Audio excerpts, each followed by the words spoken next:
Hello, everyone, and welcome to the fourth installment of our free webinar series at Purdue, by Purdue University and the Veterinary Practice Management Program. I'm Kara Cray, the program manager for VPMP, and I'm joined by Bill Schroeder. Hi, Bill. Hello, how are you? Hey, Bill's been one of our guest speakers for the past 2 years now, and we look forward to a long relationship with him in our program as well. He's our social media and digital marketing expert that we love to bring in for the third module of VPMP, which is called Marketing Management. And we're so glad to have him here today to share with us today's top 5 digital marketing tips all veterinary professionals should know. And I'm sure you had trouble narrowing it down to 5, didn't you, Bill? Yeah, it can be complicated, which is why something like this is really important so that we can focus our efforts, but we'll get to that. Oh, good, good, good, good. All right, so just a couple slides here. If you'd like to advance one, Bill. Sorry, I'm driving the bus and I didn't have my hands on the wheel. That's all right. So yes, this is our 2 lovely faces here. You can go. Oh, Bill's also the senior vice president of InTouch Practice Communications, based in the Chicago area. So that's great. Next slide. And then most importantly for all of you, I will have this slide again at the end of the presentation, but it's how to receive your CEU credit for this webinar here. This is a free 1 credit CEU offering for you. And you can get this just by emailing myself, Kara Cray, at ceasterb@purdue.edu. You can do this at any time. We'll cross-reference it with the participant list from this webinar, and then I will send you your certificate for the CEU. And if you want to chat about VPMP, feel free to include that in your email as well, or if you want to call, don't hesitate to do so. All right. And without further ado, I'll let Bill take over. Well, thank you very much. I really appreciate the opportunity to work with you, Kara, with Purdue in the many programs that I work with you and our peers over there at Purdue. So I'm very, very, very, very grateful for the opportunity. And, VPMP is something that I hold near and dear to my heart. So thanks. And thank you all for taking time out of your busy day. I'm sure that you've got tons of things happening, that dogs are barking back in the kennels. Your lobby is full. You've got super, super duper great things that are happening in your practice. And for you to take time out to speak with me about these things is a huge compliment. Again, my name is Bill Schroeder, and I've spent the last 25 years of my life working with and helping veterinary practices understand how to advance. And lately, I talk a lot about digital marketing and social media. And I'm a graduate of the VMI Institute, which is the predecessor to the VPMP program. So I'm making myself sound even older by saying that. I went through the program many, many years ago, was an instructor in the VMI program, and now I'm happy to be part of VPMP as well. The important thing from this slide is certainly not my mug over there, but more that circle on the other side that is real world applications. And the cool thing about everything that I do is that it's based upon fact. I mean that, although, I've got this experience and I do all this research and I attend these sessions all day, all the time, learning about digital marketing, the real bonus here is that I've got a staff of people, about 40 creatives that work in the very building that I'm in right now, helping me understand how to help you. And the way they're doing that is they're working on real projects and real things that your practice needs and applying those to practices like yours and sharing the results with me. And that's how I develop slides like this. So, before we get started, I just want to let you know that all the slides are yours to keep. So you can contact me and say, hey, I really like the slides. I'd like to teach my staff, or I'd like to reflect upon them. Imagine that, you'd like to go back and read some stuff. That'd be great. Just email me at bill@intouchvet.com, and I'm happy to provide them for you. Let's start by setting some goals. and like perhaps some expectations for this hour. And I think that it's really important that everyone understands that, the expectation is that this is an hour, kind of primer course that will allow you to learn what's important so then you can focus your efforts. If there are any expectations of mastery from this course, well, it's an hour and I'm going to cover 5 different topics. So with that said, before we go any further, I want to point out something that very few people stop to realize, that although there are techniques and processes and basically opportunities within digital marketing to grow your practice, to create really good messages, to develop a nice website or a social media platform, I want you all to realize that these people on screen are the goal. I don't want you to forget the fact that these are real people. These are people with pulses and pets, meaning like we can be as crafty and kind of as like tricky about reaching, audiences as possible. But we'll fail if we don't realize that the messaging created needs to be impactful for the end user. I hope to teach you some of that today. So these are the 5 things we're going to check out. We're going to talk about Google's customer, achieving goals with a strategic approach, paid digital marketing, automation in the communication circle, and regular reporting that drives your goals. But first, let's dig into Google and take a look at this. And I'm going to ask one of these questions that, if I could see you, maybe I'd see some hands, but real marketing domination comes from understanding the real stuff that matters. And the first question I'm going to ask you to ask yourself is, who doesn't use Google? Now, my guess, because I ask this question a lot, is that I've got 100% or next to 100% participation in this product. And I'm very confident of that.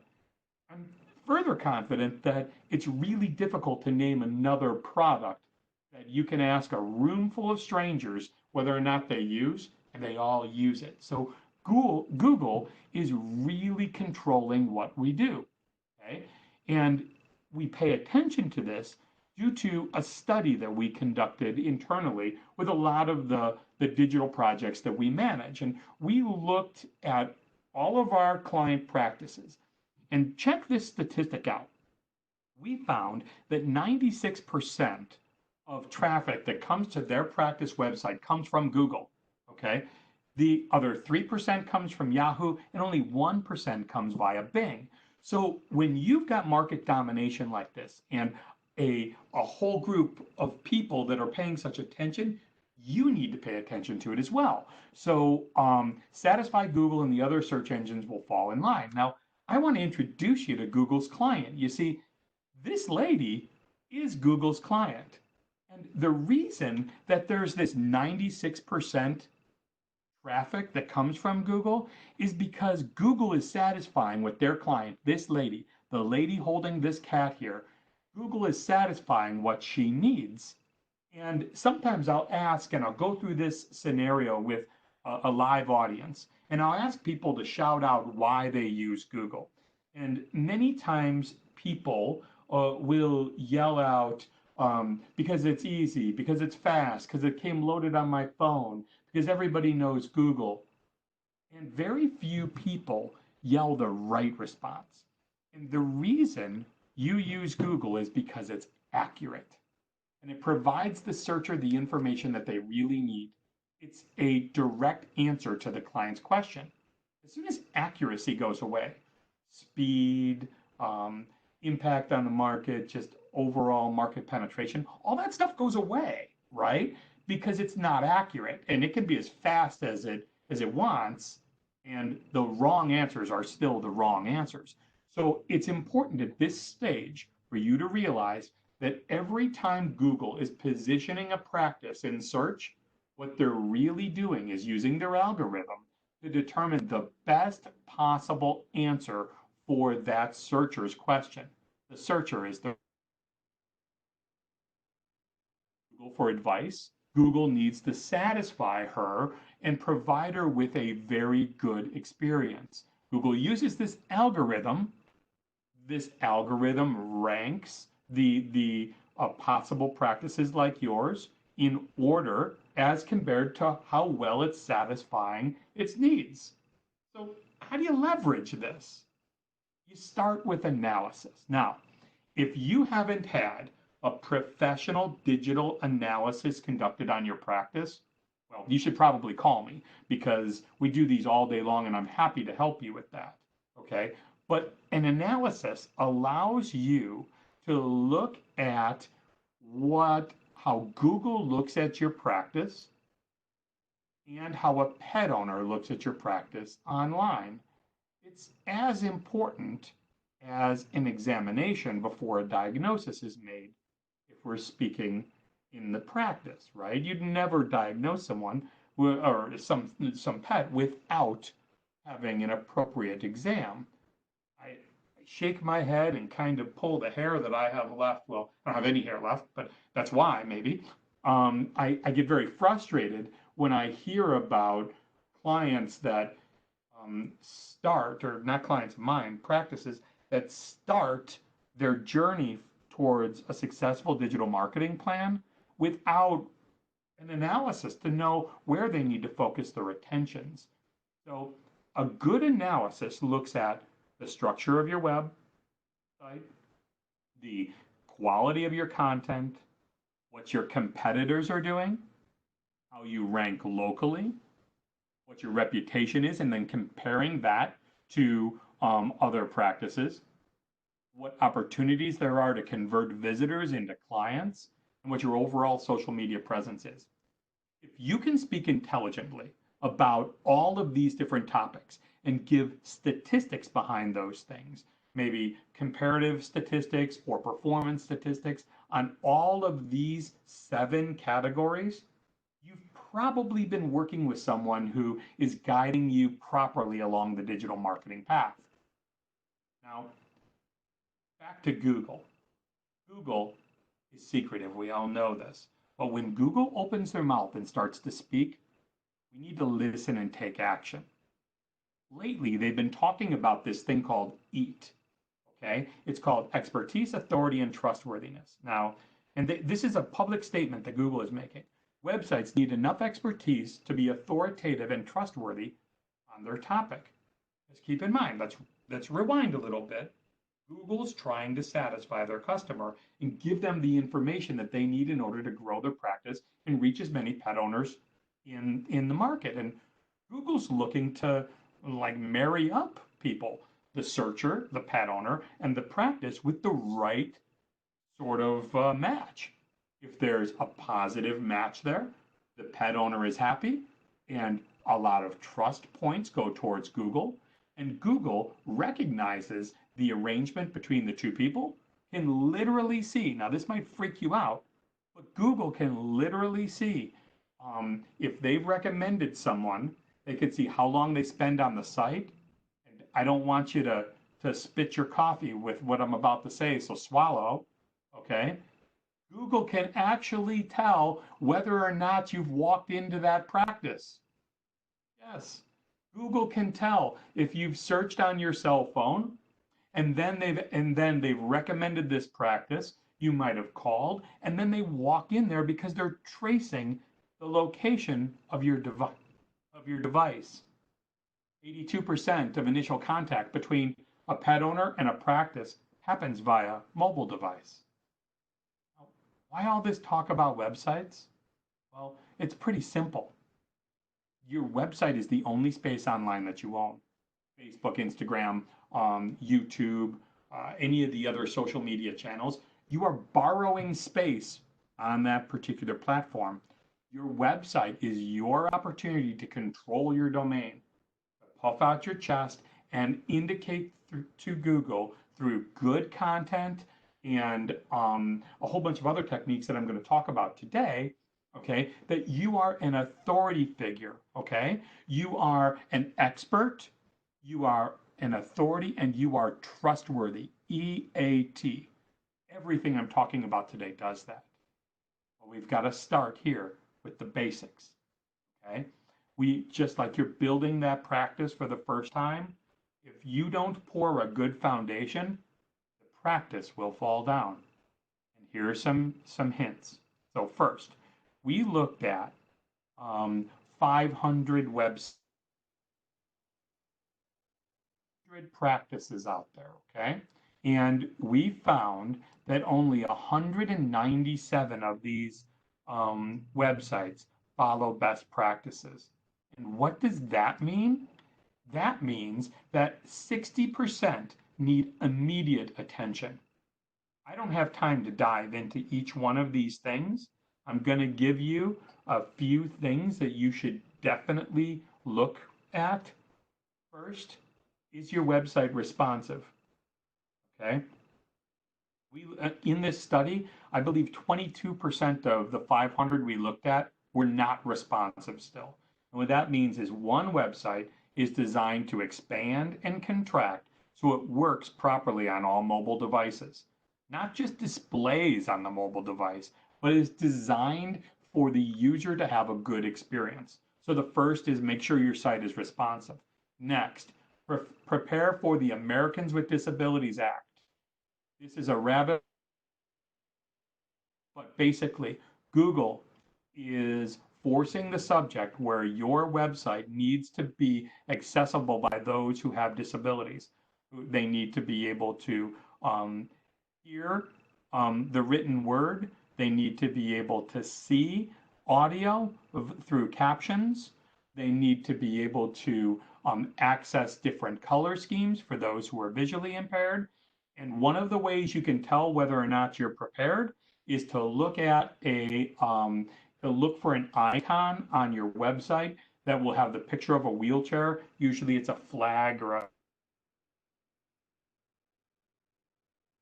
Send me a link and I'll let you know if best practices are being followed. But it's really serious. There are lawsuits that are out there. Just like when the ADA came into practices and made ramps and everything, there are lawsuits being filed in the state of New York. So we can talk for hours about that, but talk to your provider about this. Next, is it secure? If your website doesn't have HTTPS for secure or the green lock symbol before the web address, it's not secure and it needs to get there. Google is not going to send their customers to a site that's not going to give them a good responsive experience because like 82% of people are coming from mobile device, right? They're not going to send their customers to a place where it might not be ready for ADA compliance, and they're certainly not going to value that site as much if there's a potential for it to pass on a virus, so it needs to be secure. Next, I want to move on to strategic approach. We can't get there, right, unless you pour that right foundation. Okay? When's the last time you've looked at your marketing and you've looked at it from a strategic approach? I mean, like really dug in and considered the behaviors that you want your digital marketing to cause. Meaning, like, so I've got this website, I've got this social media, I've got even all the way down to a blog post. Have you ever asked yourself really what you want it to do? Have you considered like, why am I doing this? Well, everybody would say, well, I want to educate people. But yeah, well, how can you track that? You see, I look at a website and all digital content very much like a grocery store. And a grocery store is organized with purpose. I mean, it's like there's a plan for your path. And if you notice, like when you look at a grocery store, any grocery store, chances are the milk and the bread are in the far corners of the store because those are very frequent things people pick up. And a grocery store designs the path that a consumer walks through, and it drags them past the cookies and the things that you weren't going there for. So when you walk out with something that is a frequent purchase but has very little margins like milk or bread, you've also got that pack of Oreos, the the retro thing of Jiffy Pop, which I bought real recently. Look for it in the stores. Remember when we were kids, the one you put on the open flame and it pops in the house and everybody gets excited? That's out on the shelves again. And they got me from an end cap display because they dragged me past it. That's why grocery stores put those carts in the aisles. It's not because they want to create a barrier between you and the loaf of bread. They know that if you go through that aisle, you are screwing up their flow. Your digital projects need to consider that. And just like a grocery store asks themselves, what do I want consumers to do when they walk down the international foods aisle? It's I want them to buy international food products. If you haven't looked at every single page of your site and examined the marketing copy within, you're missing a huge opportunity. So what I'd like you to do is I'd like you to print off your entire website. Print it off on real paper, like, yeah, the paper stuff, okay?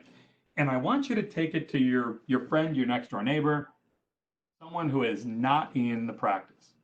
Have them read the copy on each page, and at the bottom of every page, have them write what they think you want them to do after reading that copy. If they don't know, your copy is broken.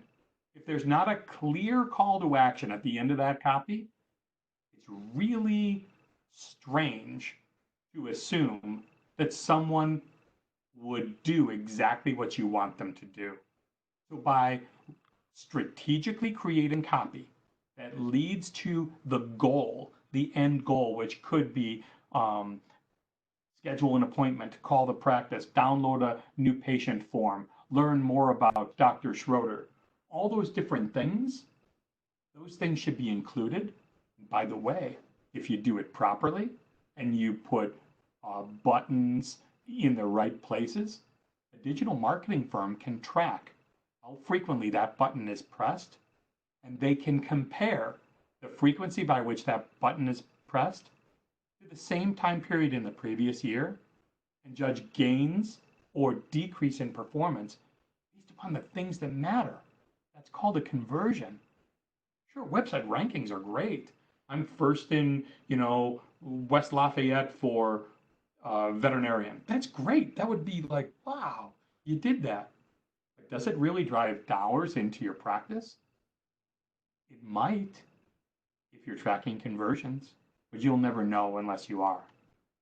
And the best way to look at this is to answer the question for yourself if you are directly answering a client's needs. And this is how we use Google. It's where is the, how often does, who is the, why is my dog, today my cat, or how do I? Those are the starts to Google questions. I was working with a practice in Chicago, Blum Animal Hospital. Love this practice. And for many, many years before they sold to BCA, we did all of their marketing. So Dr. Natalie Marks, Dr. Julia Jorgensen, we're very, very close, and we provider relationship, but now we're friends outside of the practice. And, one day I was talking with them and, we were talking about goals and setting objectives. And, Julia says to me, well, what I'd like to do is I'd like to get as many new clients, reach new people to the area because it's a competitive space. And when people move into the area, wow, I want to like grab them, get their attention, get them in, experience Blum, and then move on. Well, we started looking at why or what type of content you could create. And we looked at, what a new person to Wrigleyville, which is a super duper competitive space, would be asking. And, we looked at the fact that what they're actually looking for, or a common search, is how to register your dog in Chicago. People that are new need to know this and are frequently searching this. People that have done it 100 times have already been living in the area and they know how to do it. Okay, so we keyed in on this and we achieved what's called on the screen here the answer box. You've seen this when you've done searches. You ask something and then it gives you an answer and then the website that it came from. We achieved answer box positioning for this practice based upon a podcast that they've put together and content that we put together to support it. This is like the holy grail of search engine optimization and digital marketing. And we did so in a completely competitive space because we remembered questions that clients and potential clients are asking. So think about that stuff. And then we did it again and showed up in the 10 best vets in Wrigleyville. So when you're creating content, you got to ask yourself, what do my clients really need and how can I directly answer their questions? Let's move on to paid digital marketing. Now, I said at the beginning of this webinar that I spend a ton of time educating myself and my staff about digital marketing. Not only do I read endless articles and books and conduct studies and speak with veterinarians and veterinary practice managers just like you on a daily basis about what's working and what's not. I go outside, and I just got back from what's called the social media marketing world. In fact, I just got back yesterday from this, right?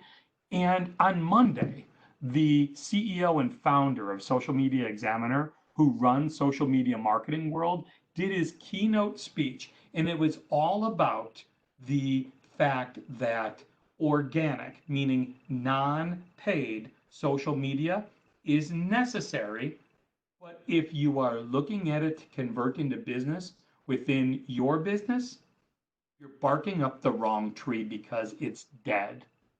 And like, I'm in an audience of thousands of people, and all the grumbling that happened and all this sort of stuff, he's making public statements that are based upon data. Okay. So we all left that. And then I went to go see this gal named Mari Smith. And if you're looking for somebody really, really cool to follow, okay, this is her. Okay. She's brilliant. She is she is not self-proclaimed, Facebook proclaimed the queen of Facebook. Her name is Mari, M-A-R-I Smith, S-M-I-T-H. Follow her. She's brilliant. Okay. So I went to see her speak. That's me and Mari.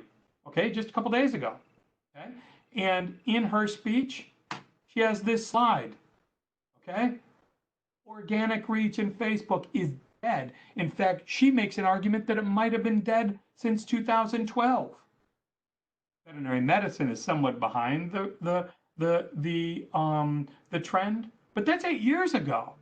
Okay, so if you're wondering why those non-paid posts are not converting into business, it's because there's so much information out there that needs to be channeled and sorted, and it's really hard to get someone to see an organic post, period, because their feeds are full. Okay, so I want to continue this discussion by showing you a slide that I've been showing for about 4 years. This exact slide I've been showing. I'm not ashamed to continue to show this slide because I've been predicting this for a very long time. Okay, and it still holds true. This is the organic search ranking in Google. People say to me all the time, how do I become number one? Well, number one is actually number 8. Because look, at the top of search, you can have 3 or 4 ads. It just turned over to 4. Okay. Paid ads, you can put 3 there. Local pack, you can put 4, meaning the first organic listing is all the way the heck down here. Your client has to walk a gauntlet through all of these people before they make it to your organic post. Now, I'm talking about paid advertising, and this can be a huge money pit. It's nothing that I don't think you should do your own paid Google or your own paid Facebook. There are people that are making their entire living just from doing that. I was just in a room with thousands of them, okay? That's all they do, and they're hyper focused on that. And the reason that they are is because it works for brands like yours. One bit of advice, if you're working with someone for Google pay-per-click or even Facebook, there are certifications that are available for both, for Google and for Facebook. I don't let anybody within my organization touch an account unless they're certified with Google and certified with Facebook, respectively, if they're working on Facebook or Google, and you shouldn't either. Okay, these people know what works and they're performing in a manner that is ethical. Professional firms that do this concentrate on demographics, the impact of geography, competitor keywords, keyword elimination lists, lookalike campaigns, and they constantly audit their work. If you're not concentrating on these things, these are leaks in your program that are undoubtedly, without it, like no question, they are costing you money and costing conversion. If you know all these things and how to focus and optimize them for your ads, you're in good shape. And I think you should continue on, but I highly recommend you look for some certification where you can validate that your efforts are not costing you money. Next, local search. Basically, if someone isn't talking to you about local search, find someone that will, okay? Because local is the everything. It's the act of capitalizing on Google's understanding of your local space and then reaching and prioritizing the practices in that local space that can reach pet owners that can actually bring their pets into the business, okay? So we did a small study, and we only looked at 100 practices, okay? It's really small, but it was really labor intensive, so we only had time to look at 100, okay? Looked at 100 practices, and we found that 6 out of 10 clicks to the practice came from local maps, okay? What are local maps? These are local maps. This is an actual search that I did a couple of years ago. Still true, okay? But this happens to highlight where I'm sitting. I'm sitting right at that star at this very moment. And when I searched for vet near me, which by the way is the most searched term in veterinary medicine, vet near me, this is what came up. Cooley Animal Clinic had 16 reviews and 2.9 star rating. They were listed first because of physical location. Then if you look in the example above, North Central Veterinary Emergency Center is the furthest of the 3 available practices to me, but they've got 87 reviews and a 4.3 star rating. When you compare that to Highland, which is closer, 4.1 and a 21 star rating, Google is saying, hey, we're going to serve up Cooley to you first, but if you're willing to go further, I've got the most recommended through quantity and quality of Google review scores. I'm going to send you over to North Central Veterinary Emergency Center. So my advice to Highland would be get more reviews, get a higher quality review score, and you will more likely bump up in front of North Central Veterinary Emergency Center. So some homework for you. I want you to sit in your practice and I want you to jump on your phone and make sure location services are turned on. Search for your practice by just saying vet near me. When you search vet near me from your practice, you will see that you should come up number 1, but the other people Google lists, those are your direct competitors. Now, I want you to do that same exercise at your house, at church, at different places throughout your community where you think people might be searching, okay? And then note where you rank.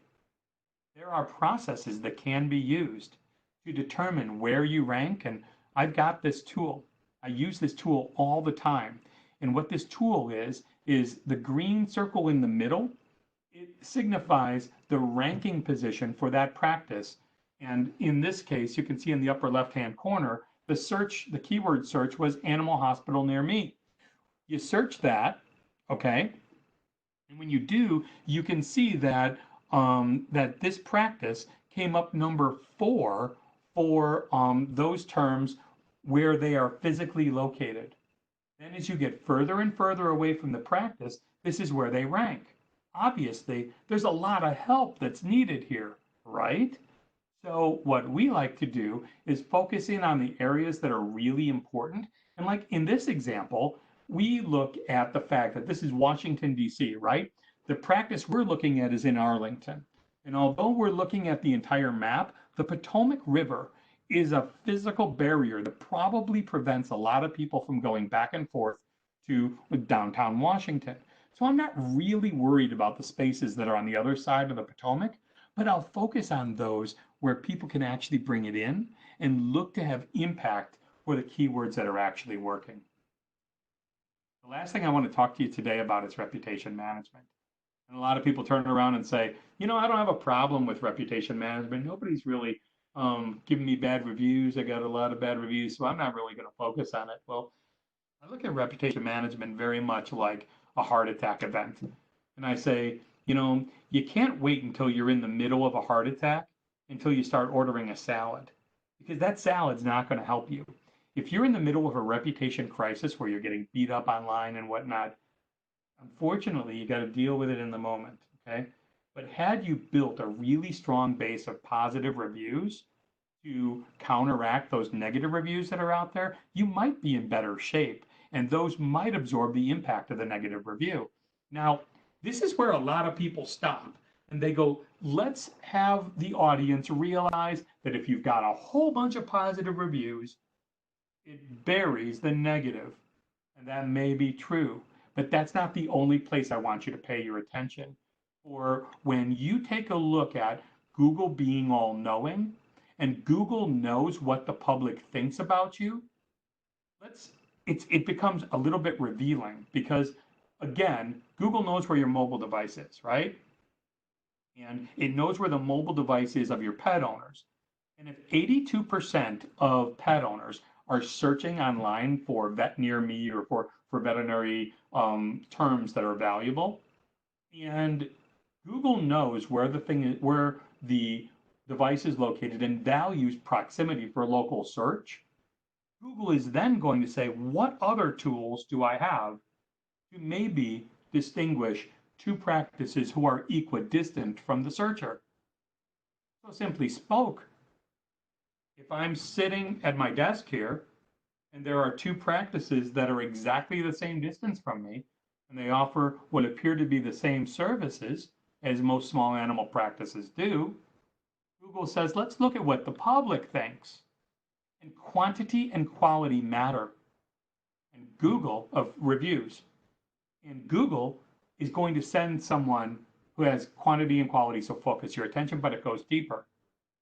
You see, if Google knows what the public thinks, and Google wants to send the best experience possible downstream, Google is going to look at it's going to allow those who have the highest ranking as far as Google reviews to rank for terms like best, greatest, most advanced. We call these trophy keywords. So Google knows what's up. And if you've got a 1.9 Google star rating and there is a practice that is equidistant, that has more reviews and over a 4.0, I'm going to say that again, because I know that this has impact, this number. 4.0 and higher is a positive signal to Google. The higher past 4.0, the more credibility.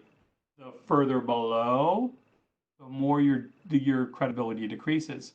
So Google says, hey, I know these two are equidistant, but this guy's got a 1.9 rating and 50 reviews, and this guy's got a 4.7 rating with 50 reviews. They're equidistant. I'm sending my client, the searcher, that cat owner you saw earlier, over to the person with the 50 reviews. So, ladies and gentlemen, those are the top 5 things I want you to pay attention to. Okay? I threw in a couple extra there just for you overachievers. But I want to remind you that the slides are here for you to use and keep.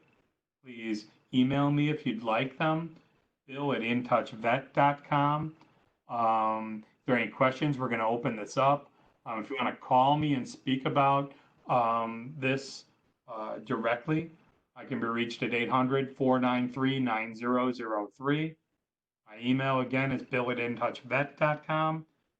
And before I go and turn this back over to Kara, at the exact 40-minute mark, I'm going to note here, Kara, I want to thank you because this is one of my life's joys. I love educating people and having people understand what it takes to grow. And to be part of this process is incredibly, fulfilling, I guess. So thank you very much. And for those of you who are on here who are friends, hello again. For those who are new friends, nice to meet you. Kara, I'll answer some questions trying to hit it right at 40 minutes, but I'm trying to be, let's not be so dramatic. You made it. No, you just made it. There we go. Exactly. Perfect. All right, so actually we gathered some questions from the most recent VPNP module, which was back in February, in the beginning of February. So I thought I'd bring them to you now. Oh, we've got a question from one of our participants here. It says, what are your thoughts on the efficiency of doctors' multimedia to help with website and Google statistics?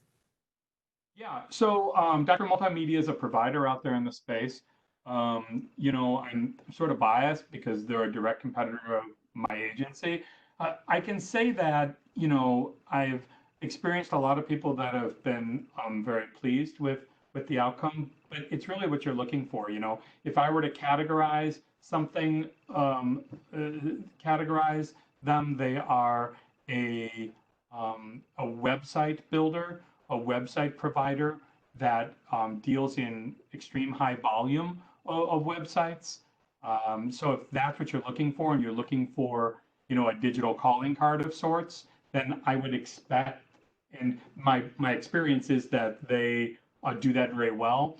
I'd like you to ask that question of them, how experienced they are applying strategy and digital marketing, if that's what you're looking for, to a project.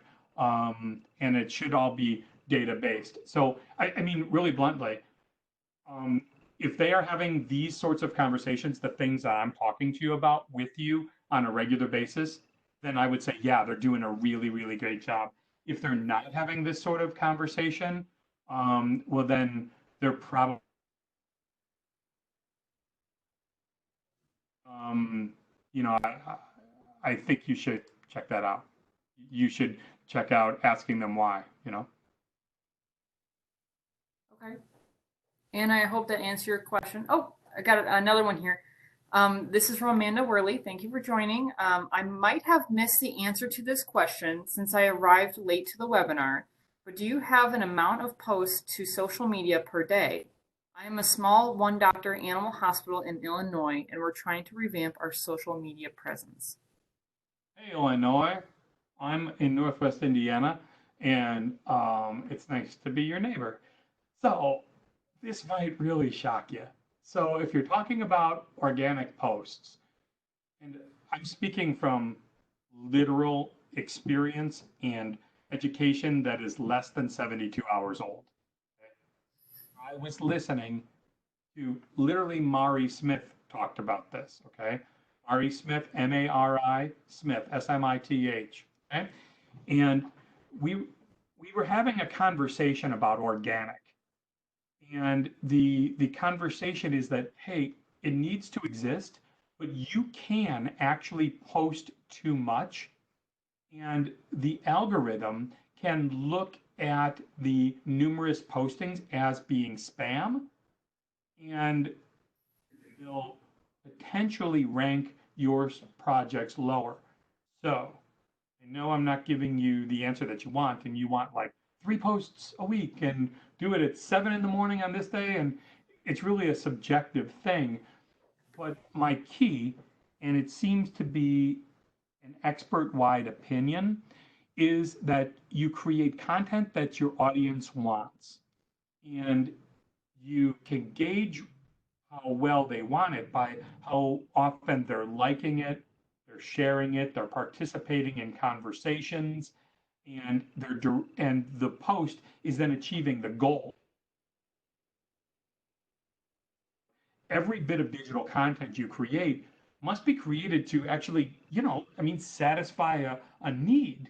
So if the content you're creating is causing those conversations, and then it is driving people to achieve the goal, maybe by directing them to a appointment page on your site or watching a video, then I would say keep up at that pace and kind of regulate at that size. My advice to you would be to monitor and track conversations rather than posts. I hope I answered your question. I think so.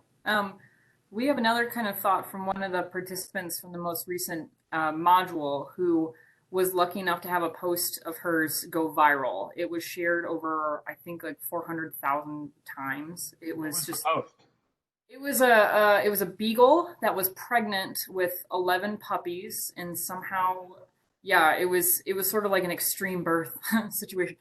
But the X-ray, I think, went viral, and the story went viral, and also because it was a found beagle too, so it was a stray, and the person who brought it in, and it was pregnant with like an enormous load of puppies. Dig it. Yeah, so and I think there were some other medical conditions that made it really extreme too. But if a clinic is sort of, I guess, lucky enough to have a post kind of go viral, is there a way that they can capitalize on that? Okay. So yeah, I mean, first off, I want to set really good expectations in that people ask me all the time, how do I go viral? And it's really difficult to go viral. Most real viral situations are either very well orchestrated events that appear to be natural, but they're a scheme that is done behind the scenes by an agency. I'm I'm sitting in an agency, speaking to you and telling you that. Um, but the real ones that have value because you didn't pay an agency to create one and things like that are the natural occurrences.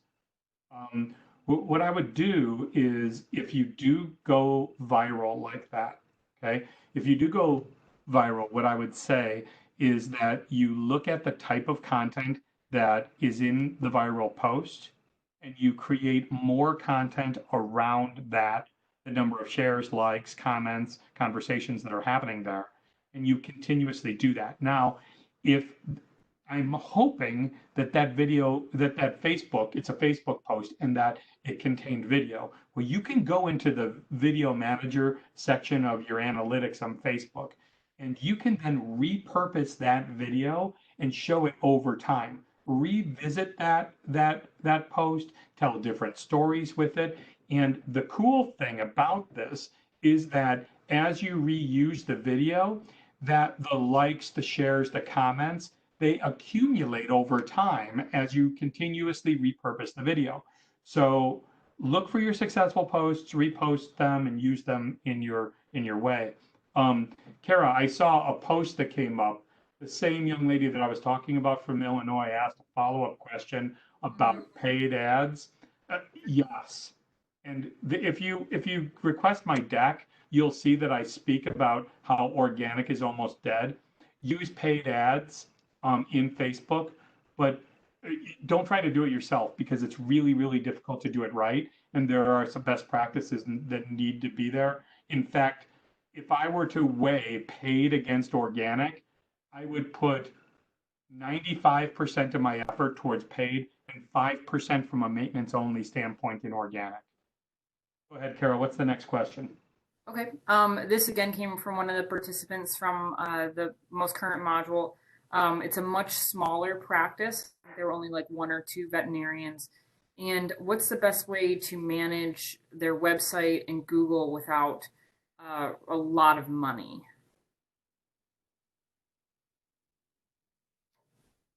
What is the best way to manage their website and social media without a lot of money? So they've got a low budget, I'm assuming, and they want to. Is that where we're at? They'd like Yeah. to manage it. They know that they need a website and social media, but they just don't have a budget, right? Right. Okay. Um, well, I would say that the the the more results that are, how do I say this? If the goal is to achieve any sort of market domination or market occupation or the fact that you want the greater the work, the higher the expense. If your goal is to just have something out there, but don't care about gathering new business from it or growing as a result, I would say find a low-end provider within your community, have them build a website, and it's just there. It's a digital calling card.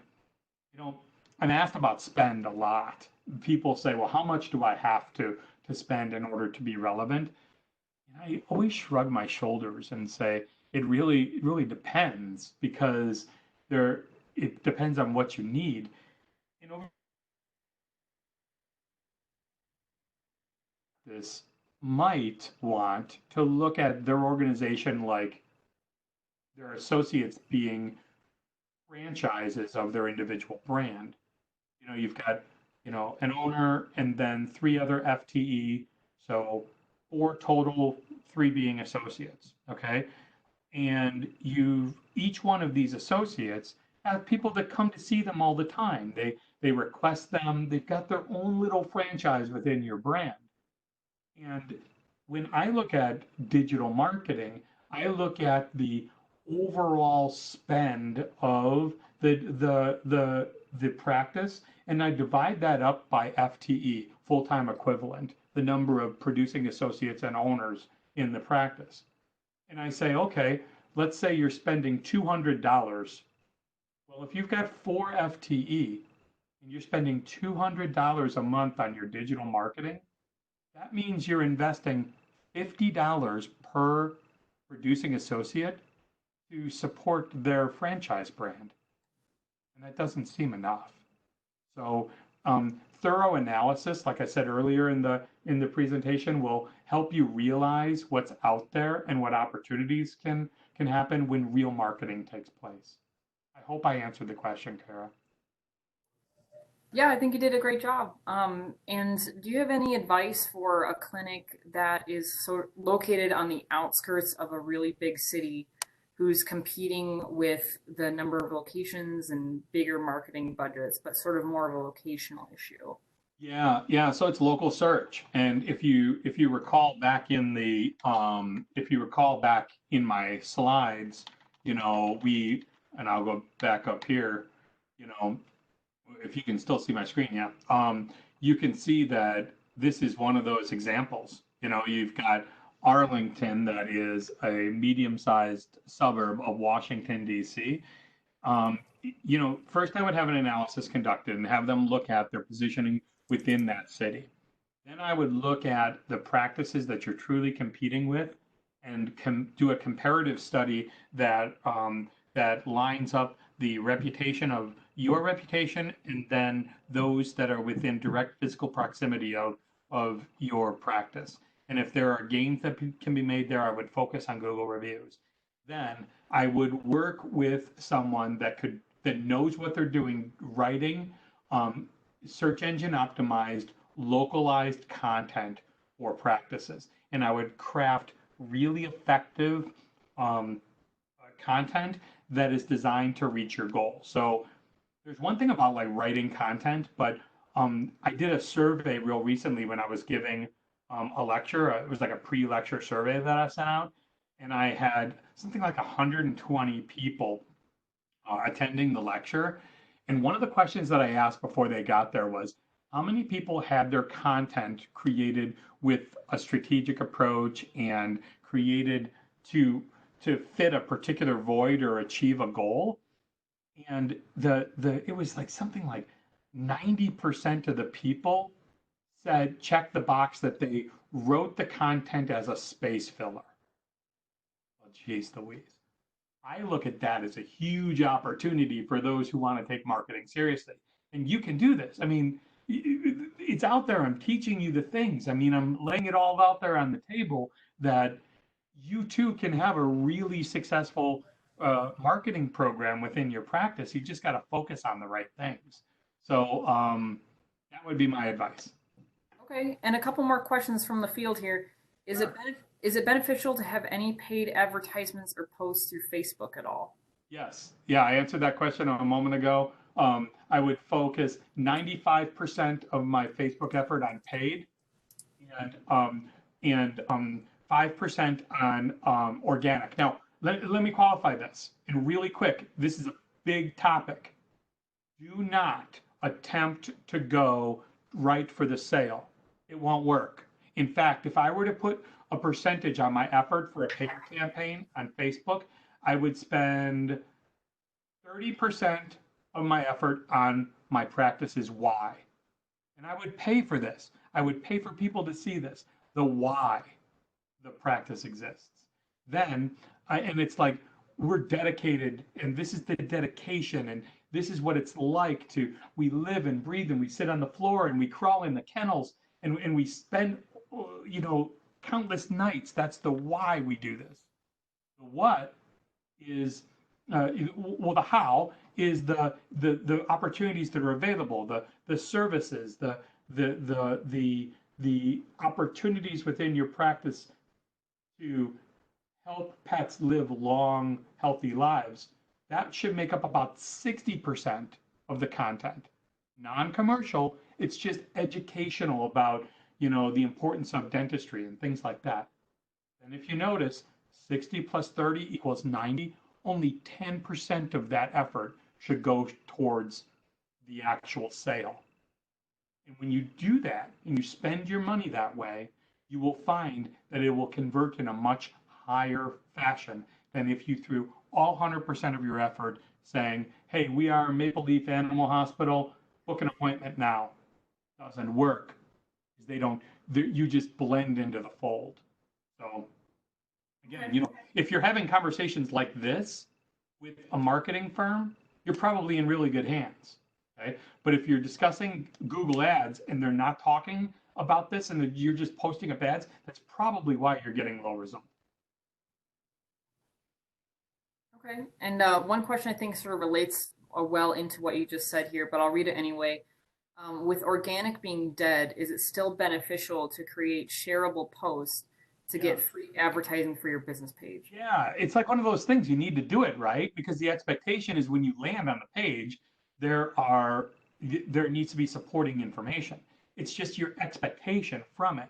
Like, you know, so you need to produce those posts and take the picture of the bassinet full of pug puppies.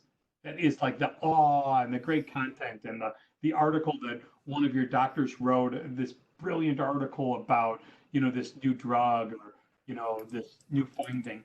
That content needs to be there to support the culture and the why behind the practice, so that when people make it there, they can see that you're active.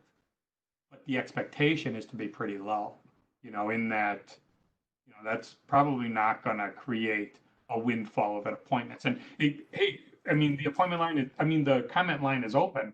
If anybody can tell me that they have practice changing, like they've documented a practice changing, like hockey stick like result off of organic posting, let me know, and I'd love to see the study. I can show you studies with paid though as well. But, you know, so I've yet to find a program these days that work. Now, 2012, back before it died, I could have showed you tons of organic growth. Just can't do it anymore. Okay. And I think the last question we have here, what is a reasonable budget to manage your online presence? Okay, so it's another budgeting question where I've got to shrug my shoulders and say, I really don't know what we're dealing with. But I like to deal with, you know, it depends upon how competitive the space is, what type of end result you're looking for, the size of the practice. I told you about, you know, how I divide up my spend, or how I look at consulting with clients to divide up their marketing spend based upon franchises within the practice, a franchise being the associate or a producing full-time equivalent. And so I dig that. But like, I will have practices that'll come to us and they'll say, yeah, like I want to spend $50 a month. Well, it doesn't really work. And to illustrate that point, I'll tell you, my wife and I were just in Vegas. I was at the Western Veterinary Show. I'm wandering around and she's like, hey, let's play some blackjack. And I said, okay. And I thought she had cash in her wallet. I didn't have cash in my pocket. And she pulled out $20. And she's like, let's play some blackjack. And I said, well, this is a $10 table. How are we going to play blackjack with $20? And she goes, well, we'll just each play a hand. We'll go from there. Well, we didn't get a chance to have the odds work with us. So we each had a $10 hand. We got served something bad and we were done playing. Whereas if we had come to the table with a couple of $100, we would have had the opportunity to play the numbers game. And that is what investing in paid search all comes out to be. All Oh, you should have stuck to slots. Oh, slots will kill you. Blackjack, you're in control. All right, I know we're running low on time here. We're just going to click through some another slides here about VPMP, the program that is bringing this webinar to you today. Bill, if you want to go ahead and do a couple clicks, the way the program's set up here is it's 4 modules total. We start with the first one, Human Resources, Leading and Developing Your Veterinary Team. Then that is followed by Veterinary Practice, I have my thing in the way here, Financials, Learning Where to Start. Followed then by marketing and social media for your veterinary clinic, where you can meet. It's the best module, right? It's the best one, yes. And then finished with strategic thinking, creating a plan for loyalty and growth. And with this whole program comes this kind of field around you. It's a cohort feel. So the people you meet in the beginning with the people you graduate with at the end here. A couple more clicks, Bill. Leading faculty that have been with this program for many, many years, with myself, Kara Cray, to usher you through it. And then, of course, your fellow participants, veterinary professionals like yourself, all in the same room together, learning together, sharing common problems, grievances, things like that. Please feel free to check out our website. You can see it in blue here at the top, www.purdue.edu/vpmp. You can see some testimonials, more about the courses, and even register and see the schedule and fees down there at the bottom, and also some frequently asked questions. And then the next slide, yep. And then how to receive your CEU credit, you can email myself, Kara Cray, at ceasterb@purdue.edu. I'm sure when I go back to my computer, there'll be a ton of emails from you, so I'll get to all those, and you'll get your CEU credit very soon. And then if you want to chat about VPMP or more of the topics you learned today, you can always reach out to Bill like he invited you to, or even myself, 765-496-6166. So, hey, I'm going to jump in here and I'm going to give an unsolicited testimonial. I went through this program years and years and years ago. Okay. It was flying a different flag under a different name, but it's a very similar program that I went through that is just modernized as time has gone on. And I'll tell you, some of my greatest friendships, the people that I confide in from a professional level, the people that I use as a resource when I build programs, and them to me have come out of that classroom in this environment. I promise you that's the case. People that I've gone on vacations with, this is a wonderful program that I'm proud to be a part of. So thank you very much, Kara, for including me. Oh, we're happy to have you. And then this last slide introduces our fifth in the series of free webinars for the veterinary industry. It's called How to Hold People Accountable So They Choose to Change. We haven't done an HR-themed webinar since the beginning, so we thought it's time to circle back to that. And with that, we're having one of our highly acclaimed professors, Professor Ben Dunford, who teaches a lot of classes in our EMBA course on human resource topics, negotiations, change management, all these amazing things. We're really happy to have him. And that webinar will be Thursday, March 7th at 12 noon. So join us for that. You'll get plenty of emails letting you know and how to register. And with that, we'll sign off. And I just want to thank you so much to everyone who attended this webinar. And a big, big thank you to Bill for his time. We always love speaking with you. Oh, it's a pleasure. Hey, I think there's a message coming through that saying that it's not March 7th. It's May.